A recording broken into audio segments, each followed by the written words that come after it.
자, 오늘 함께 말씀 나누겠습니다. 무슨 말씀 나누고 있죠? 레위기 17장부터 시작되고 있는 성결법전이라고 부르는 하나님이 모든 백성들을 대상으로 거룩하라 라고 말씀하시는 그 법, 레위기의 법 내용 중에 성결법전이라고 부르는 내용을 보고 있고요. 두 번째 내용으로 들어가서는 두 번째 시간 레위기 18장 1절부터 5절까지 말씀을 본문으로 나누겠습니다. 레위기 18장 1절부터 5절까지 말씀입니다. 같이 읽겠습니다. 여호와께서 모세에게 말씀하여 이르시되 너는 이스라엘 자손에게 말하여 이르라. 나는 여호와 너희의 하나님이니라. 너희는 너희가 거주하던 애굽 땅의 풍속을 따르지 말며 내가 너희를 인도할 가나안 땅의 풍속과 규례도 행하지 말고 너희는 내 법도를 따르며 내 규례를 지켜 그대로 행하라. 나는 너희의 하나님 여호와니라. 너희는 내 규례와 법도를 지키라. 사람이 이를 행하면 그로 말미암아 살리라. 나는 여호와니라. 아멘. 자, 오늘 말씀 제목을 거룩한 성이라고 했습니다. 거룩한 성 그러면 성탄절쯤에 부르는 찬양 제목이기도 하지요. 그 성이 아니고 다른 성 얘기하는 겁니다. 레위기 18장 말씀은요, 읽어보거나 혹은 이 내용을 가지고 말씀을 나누다 보면 꼭 비슷한 느낌이 드는 기억이 나는데, 청소년기의 자녀가 제 기억이에요. 청소년기쯤, 중학교, 고등학교 때쯤 부모님과 함께 TV를 보다가 어색해지는 때가 있습니다. 전혀 예상 못한 그런 장면이 나와서 어색해지고 숨 쉬는 것도 조심스러워지고 막 빨리 그 장면이 넘어가기를 바라는, 뭔지 아시죠? 예, 헐리우드 영화, 주말의 명화나 이런 거 보면 그런 장면들이 툭툭 나왔던 것 같아요. 지금 생각해 보면 지금 우리나라의 드라마보다도 수위가 낮았는데도 불구하고 그 굉장히 긴장했던, 어색했던, 뭐라고 말도 못하고 끄지도 못하고 숨죽였던 그런 기억이 납니다. 그런 장면들은 뭐 끝까지 가지도 않죠. 그냥 얼굴이 가까워지다가 말고요. 한국 영화 같은 경우에는 모닥불을 비춰주는 장면이에요. 모닥불을 왜 비추는지는 모르겠어요. 그런 장면을 봤을 때 느끼는 감정, 왜냐면요, 오늘 본문 말씀으로 읽은 부분에선 전혀 그런 거 없죠. 아주 뭐 애굽 땅의 풍속도 따르지 말고 가나안 땅의 풍속도 따르지 말고 하나님의 법만 따라라, 이렇게 말씀하시는 건데, 무슨 얘기를 하려고 이 말씀을 하시냐, 그 뒤에 무슨 얘기들이 쭉 나오냐, 민망한 얘기가 나온단 말이에요. 성적인 부분, 성관계에 대한 부분이 나옵니다. 근데 그것도 이 말씀을 읽는 것만으로도 괜히 상상을 하게 만들고, 그럼 그때는 그런 게 있었나? 이런 이상한 생각을 하게 만드는 구체적인, 행동에 대한 구체적인 게 아니지만 그런 내용이 나옵니다. 내용을 간략히 얘기하면 뭐 그래요. 말씀의 그 서술 방식의 특징이 있는데요. 남성을 대상으로 말씀을 주고 있어요. 뭐 하지 마라라는 금지의 말씀, 금지의 규정으로 주시는 것인데, 누구를 범하지 말라, 이런 말씀으로 주고 있어요. 어머니를 범하지 말라. 왜? 남자에게 하는 얘기예요. 들어보면 그죠? 아버지의 아내를 범하지, 같은 사람 아닌가요? 어머니나 아버지 아내는 같은 경우도 있고 다른 경우도 있죠. 자매를 범하지 말고, 우와, 손녀를 범하지 말고, 고모나 이모나 숙모나 며느리나 아내의 자매를 범하지 말라. 누구한테 하는 얘기예요? 남자예요, 여자예요? 하나님이 누구에게 이 금지의 법을 말씀하고 있습니까? 남자에게 말씀하십니다. 누가 문제입니까? 남자가 문제네요. 그죠? 이런 말도 안 되고 상상하기도 어렵고 정말 그랬단 말이야? 라고 생각할 수밖에 없는 이런 일들 남성들이 했나 봅니다. 언제요? 그때요. 예수님이 이 법을 주실 때요. 출애굽 시대예요. 그리고 이것은 무엇과 비교됩니까? 이집트의 문화와 가나안 땅의 문화와 이스라엘 백성들의 문화로 비교할 수 있는 거죠. 자, 하나님이 말씀하십니다. 아까 읽은 본문 말씀에 뭐라고 하셨어요? 애굽 땅의 풍속을 따르지 마라. 너희가 이집트에서 살다가 나왔지. 이집트에서 오래 살아서 이집트의 문화에 익숙하겠지만 그 문화를 가지고 살지 마라. 그걸 버려라. 말씀하시고요. 내가 너희를 인도해서 가나안 땅에 들어가서 살게 할 텐데 그곳에 들어가면 거기 살고 있는 사람들이 있는데 그 사람들의 문화를 따르지도 마라. 그리고 하나님의 법을 따라라. 왜요? 하나님의 백성이니까요. 하나님의 백성은 떠나온 동네의 법도 아니고 들어간 동네의 법도 아닌 하나님의 법을 따라야 된다. 근데 그 법이 뭐냐? 남성들을 향해서 이런 여성은 범하면 안 된다라고 얘기를 하고 있어요. 남자가 문제다. 성적인 문제는 남자가 문제다. 이런 성급한 결론을 내릴 수도 있는데 그래서 그런 건 아니에요. 사실은. 말씀을 보면 그리고 생각해 보면 그 당시의 사회상이 여성들은 주권을 가진 더 안 좋은가요? 주권을 가진 개별적인 존중받는 인격체로 생각된 것이 아니라 그 당시의 사람들의 생각이요. 남성이 주권을 가진 것이고 여성은 종속적이고 의존적이었기 때문에 남성들을 향한 법으로 이 법을 성적인 금기의 법을 주고 있는 거지요. 이 누구누구를 범하지 말라 이런 얘기들을 많이 했는데 이거 한마디로 정리할 수 있어요. 어떻게 하면 되죠? 아내 외에는 다른 여성과 성관계를 금지한다. 이게 누구의 법이라고요? 하나님의 법이라고요. 하나님이 이렇게 말씀하셨습니다. 근데 여기서부터 생각이 들어가는 거죠. 아니 그렇다면 그 당시에는 이런 지금 하지 말라 하지 말라 하지 말라 했던 이런 관계들 가족, 친척, 뭐 어머니 이런 모든 관계들을 망라해서 이런 성관계가 있었단 말인가 하는 의문이 들어요. 있었으니까 금하셨겠죠. 그죠? 지금처럼 당연히 그런 일이 없다 말할 수 없는 세상이었던 것 같아요. 어디가요? 이집트, 가나안 여기가 그랬을 것 같아요. 근데 하나님의 백성들을 향해서 이집트의 풍속도 따르지 말고 가나안의 풍속도 따르지 말라. 이 얘기는 이스라엘 사람들도 하나님의 백성들도 그 문화에 물들어 있었다. 앞으로 하지 말라. 라는 말씀으로도 들을 수 있어요. 꼭 그렇다고 볼 수는 없습니다만 그런 것이 전혀 없었다. 라고 말하기도 어려운 것 같아요. 가족과 친척들에 대한 성관계를 금지하는 것 당연하게 생각하겠죠. 이건 말할 필요도 없는 일이다. 도덕과 윤리가 땅에 떨어져도 이런 일은 없다라고 생각하겠지만요. 꼭 그렇지는 않은 것 같아요. 고고하기나 옛날 그 유적들, 유물들을 연구한 결과들을 보면 그런 일들이 있었음을 역사에도 많이 나타나고 있는 걸 볼 수 있어요. 특히 왕족들 간에는 권력을 나누지 않기 위해서 자기 친척들하고만 결혼을 하는 경우도 흔한 경우가 있었죠. 근데 그런 세상, 그런 사회, 그때는 그랬구나라고 받아들인 다음에 하나님이 이것을 법으로 세우고 금지하는 것, 이것은 문명화된 그리고 질서가 세워지는 그런 사회로 변화되는 거구나 라고 생각할 수도 있는데 그런 의미가 없지는 않지만 일반적인 사회의 어떤 역사상에서 이것들을 법으로 규제하고 이것들이 금지되게 되는 일들하고는 또 다른 거죠. 왜냐하면 하나님의 뜻으로 하나님의 명령으로 이것들이 금해지고 있기 때문인 거예요. 그래서 핵심은 아까 1절에서 5절 말씀을 우리가 기억해 볼 때 이집트의 법도 아니고 가나안의 법도 아닌 하나님의 법을 따라라. 하나님의 법, 나의 기준은 이것이다 라는 게 가장 중요한 핵심인 거죠.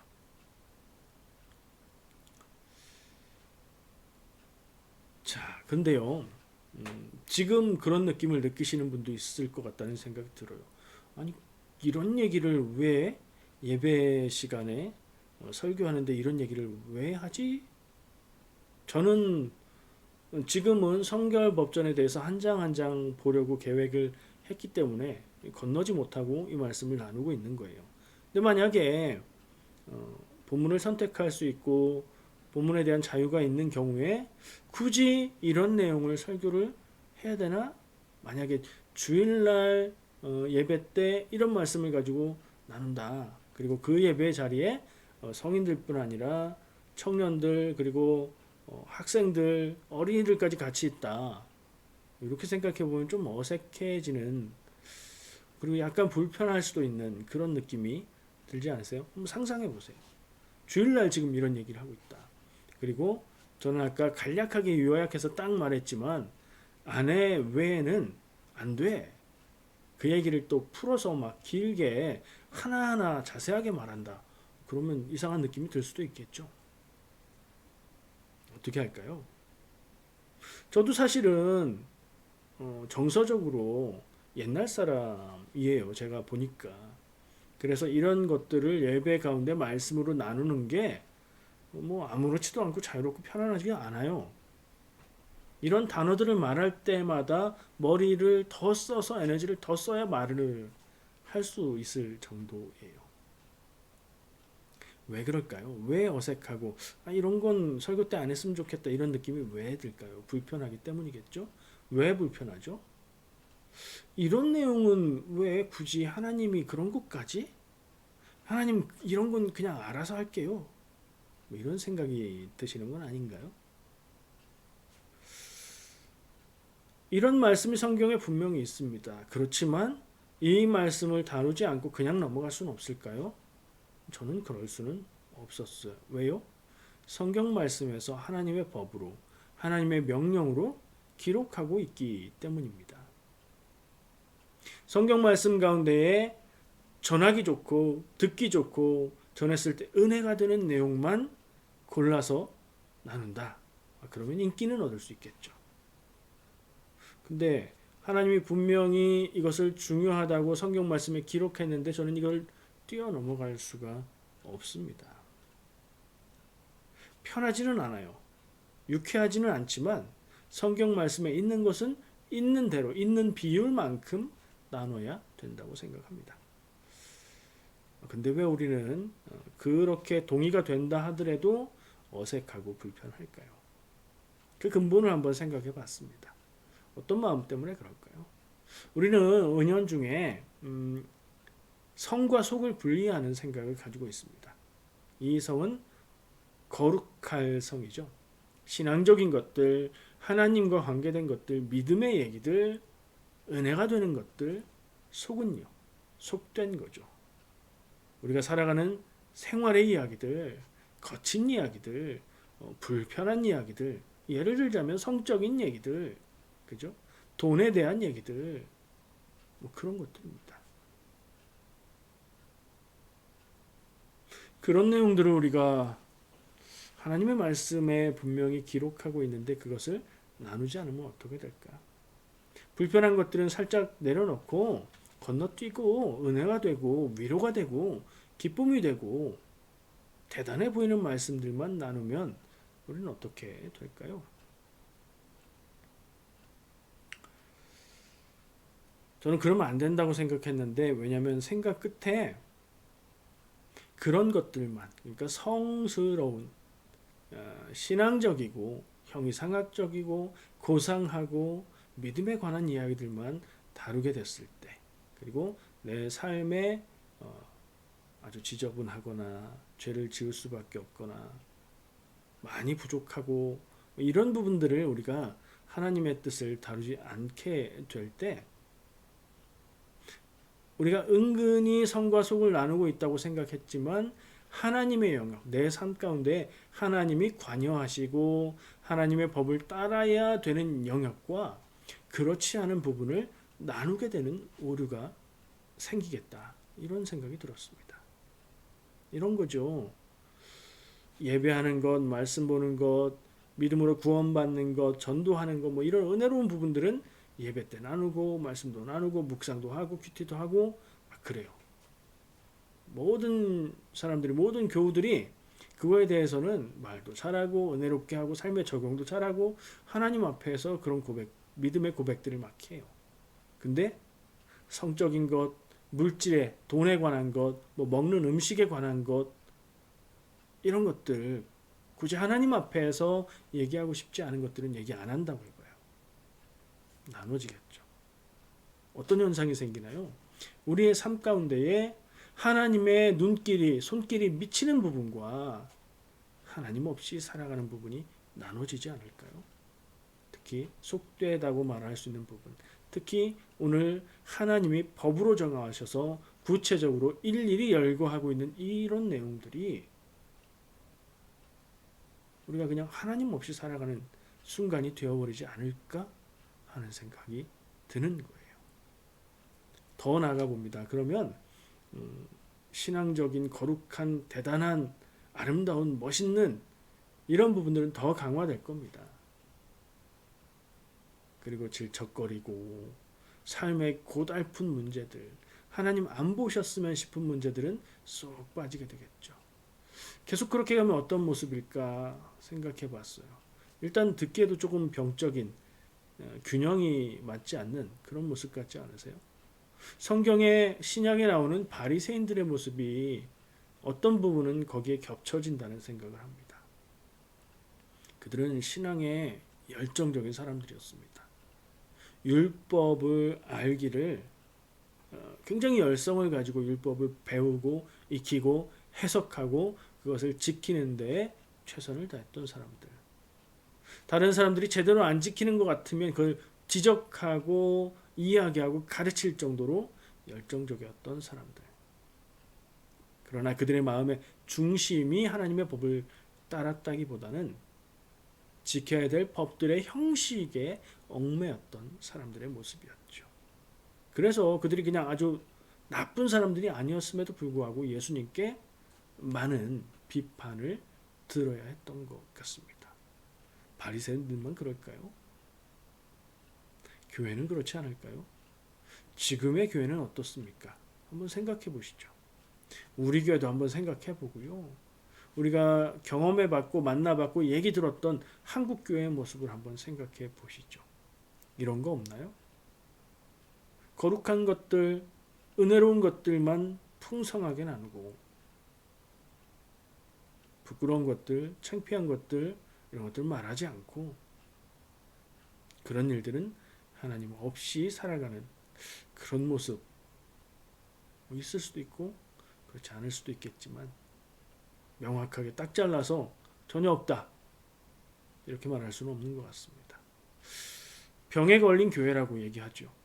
건강하지 못한 믿음이라고 말할 수 있을 것 같습니다. 그게 어느 교회 이렇게 리스트로 만들 수 있을까요? 여기는 합격, 여기는 탈락 이렇게 할 수 있을까요? 아니죠.